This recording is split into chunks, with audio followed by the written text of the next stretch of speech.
लो जी, साडे भाईजान चौधरी सगीर अहमद महरों माफ चक माथरियाँ अज साहब के भाईजान साडे भी भाई, उन्होंने साहबजादे, उन्होंने बेटे, उन्होंने फरमाइश का बैंत और ये बैंत जोड़ा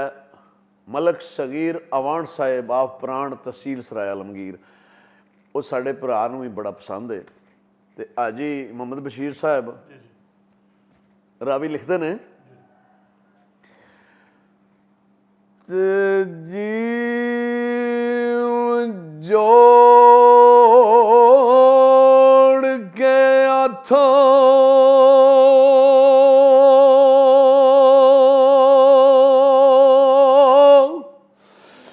आओ दुआ मंगो ते अज नाल सजना मुलाकात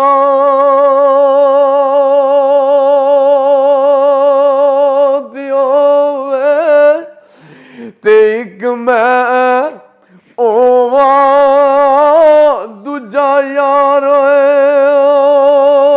मेरा ते त्रीजी है आप खुदा दी उथे रात ओवे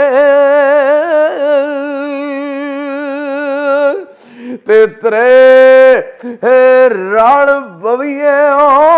उत्ते से जो भी ते उतू ओ निमी निमी ओ बरसात आवे ते करा हो मेल प्यारिया सजना दे ते दिने ओ ईद दे राती